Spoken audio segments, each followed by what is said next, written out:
Are you guys aware, हर एक EPFO member को 7 लाख रुपए तक का इंश्योरेंस कवर मिलता है ईपीएफ की तरफ से, जिसका नाम है EDLI, which is employ deposit linked insurance.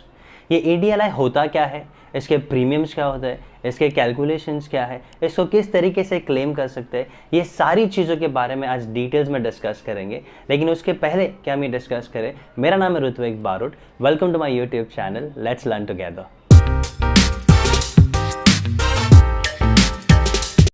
EPF ये 3 स्कीम्स का ऑपरेट करता है। First one which is EPF, employ provident fund, जिसे लॉन्च किया गया था 1952 में।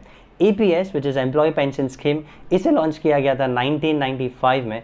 And third is the EDLI, और इसे लॉन्च किया गया था 1976 में।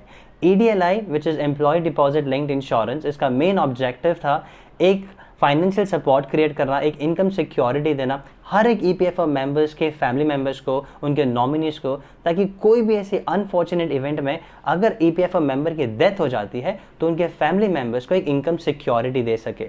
सबसे बड़ी बात यहाँ पर यह है कि आपको कोई कंट्रीब्यूशन नहीं करना होता है। आपका जो एम्प्लॉयर है उसकी रिस्पॉन्सिबिलिटी है कि वो आपके बेसिक सैलरी में से 0.5% निकाल के प्रीमियम भरे ईडीएलआई को, ताकि ईडीएलआई आपको इंश्योरेंस कवर दे 7 लाख रुपए तक का। मैं आपसे और एक इंपॉर्टेंट चीज़ बता दूं, इसके कोई एनरोलमेंट प्रोसेसेस नहीं होते हैं, आपको कोई अलग से एनरोलमेंट नहीं करना होता है। ईडीएलआई, जब तक आप ईपीएफओ के मेंबर हो, ईडीएलआई की इंश्योरेंस कवर आपको ऑटोमेटिकली मिल जाती है। दो चीज़ जानना आपके लिए काफ़ी ज़्यादा ज़रूरी है। First, you have to be an active member of EPFO, और सेकेंड कि आपकी मिनिमम सर्विस 12 मंथ्स की होनी चाहिए।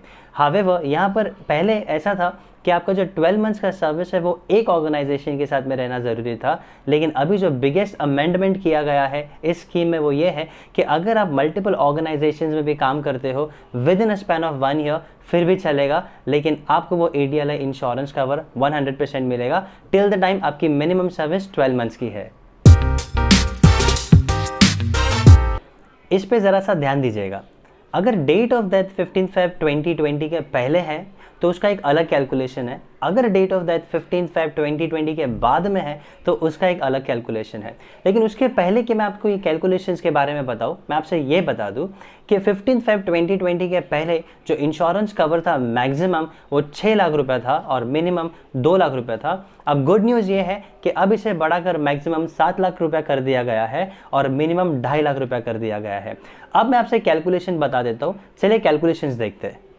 So guys, let's have a look on this calculation to better understand as to how exactly ये कैलकुलेशन काम करता है। आपको दोनों ही कैलकुलेशंस कंसिडर करने हैं डिपेंडिंग ऑन द फैक्ट कि जो ईपीएफओ मेंबर है उनकी डेथ कब हुई है। अगर कोई भी ईपीएफओ मेंबर की डेथ 15 Feb 2020 के पहले हुई है तो आपको लेफ्ट हैंड साइड वाला जो चार्ट है वो कंसिडर करना है, और जो राइट हैंड साइड वाला चार्ट है वो सिर्फ आप तभी कंसिडर करोगे जब ईपीएफओ मेंबर की डेथ आफ्टर 15 Feb 2020 हुई है। अगर आप पहला सेगमेंट देखें, पहला सेगमेंट फॉर्मूला है, आप फॉर्मूला डेफिनेटली रीड कर सकते हो। मैं आपको एक बार वो रीड करके बता देता हूँ और फिर मैं आपको एक्सप्लेन भी कर दूंगा।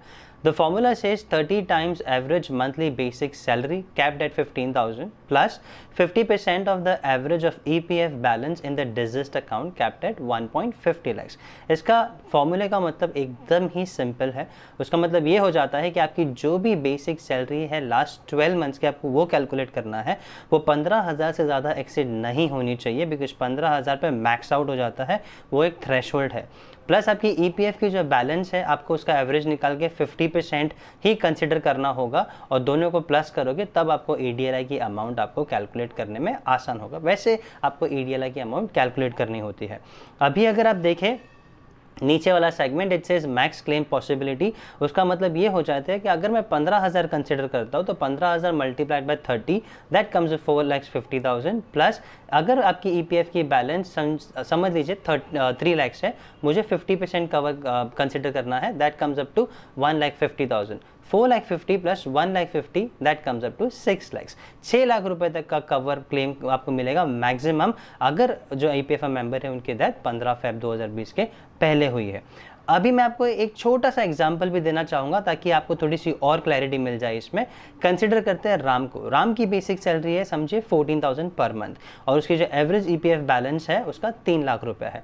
तो जैसे मैंने आपको पहले बताया 14,000 जो भी उनकी बेसिक सैलरी होगी एवरेज निकालने के बाद उसे आप मल्टीप्लाई कीजिए 30 के साथ में, that comes up to 4,20,000 plus जो ईपीएफ बैलेंस था उसका एवरेज निकालने के बाद में जो 50% होता है वो कंसिडर करना है। और राम के केस में उसकी जो ईपीएफ बैलेंस है वो है 3 लाख रुपए, तो आप कंसिडर करोगे 1,50,000।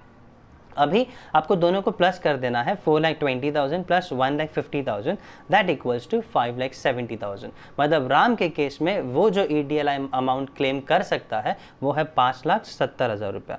ठीक उसी तरीके से अगर राइट हैंड साइड में कैलकुलेशन देखिए वो ईपीएफओ मेंबर्स के लिए जिनकी डेथ आफ्टर 15 Feb 2020 हुई है, तो वहां पर आपको सिर्फ नंबर ऑफ टाइम्स जो मल्टीप्लाई करना है वो 30 नहीं 35 है और average monthly basic salary capped 15,000 तक ही है। मतलब 15,000 का आपको मल्टीप्लाई करना है 35,000 तक और जो ईपीएफ का बैलेंस होगा वो फिर भी 50% तक ही होगा, बट यहाँ पर कैप किया गया है 1,75,000 पे। मतलब इसे 1.5 लाख से बढ़ाकर 1,75,000 तक किया गया है। अब अगर राम के केस में अगर हम वापस कंसिडर करते हैं कि उसकी जो मंथली सैलरी है वो 14,000 रुपया है और उसका जो एवरेज ईपीएफ का बैलेंस है वो 3.5 लाख रुपया है। तो अगर हम इस तरीके से कंसिडर करें तो 14,000 रुपया multiply by 35 that comes up to 5,25,000 और उसका जो टोटल अमाउंट था ईपीएफओ का एवरेज निकालने के बाद में जो 50% है जो 3.5 लाख है उसका अगर 50% कंसिडर करें उसका 50% अगर कंसिडर करें तो वो आ जाता है 1,75,000 रुपया। अभी आपको दोनों को प्लस कर देना है जैसे मैंने आपको पहले भी बताया 5,25,000 plus 1,75,000 that comes up to 7 lakh rupees. तो ये जो कैलकुलेशन ये आपको समझना बहुत ज़्यादा ज़रूरी था। आपसे मैं और एक चीज़ बता दूं कि करीबन एक हफ्ते पहले एक गैजेट नोटिफिकेशन पब्लिश किया गया था ईपीएफओ के वेबसाइट में और वो गैजेट नोटिफिकेशन के हिसाब से पहले जो मिनिमम क्लेम था वो 2 लाख रुपया था और मैक्सिमम 6 लाख रुपया था। अब वो बढ़ाकर 2.5 लाख रुपया कर दिया गया है मिनिमम और मैक्सिमम 7 लाख रुपया कर दिया गया है और वो दोनों ही कैलकुलेशन मैंने आज आपको यहाँ पर दिखा दिया है। और जैसे मैंने बताया आपको कैलकुलेशन से इतना ध्यान रखना है कि calculation depends on the date of death.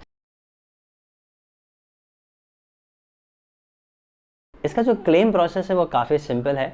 Ideally अगर आप देखें तो ये 3 अलग अलग स्कीम है जैसे मैंने आपको पहले भी बताया और ये अलग अलग स्कीम्स में अलग अलग फॉर्म्स भरने होते हैं आपको जब आपको क्लेम करना होता है। लेकिन सबसे अच्छी बात यहाँ पर ये है ये जो फॉर्म्स आप देख रहे हो बाय द वे ये फॉर्म्स आपको भरने होते हैं क्लेम करने के लिए।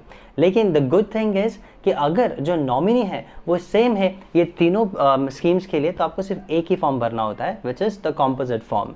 और एक बार आप वो कॉम्पोजिट फॉर्म भरते हो आपको वो कॉम्पोजिट फॉर्म आपको हैंड ओवर करना है एम्प्लॉयर को। आपका एम्प्लॉयर वो कॉम्पोजिट फॉर्म हैंड ओवर करेगा आरपीएफसी को which is regional provisional fund commissioner with the nomination copy made by the nominee.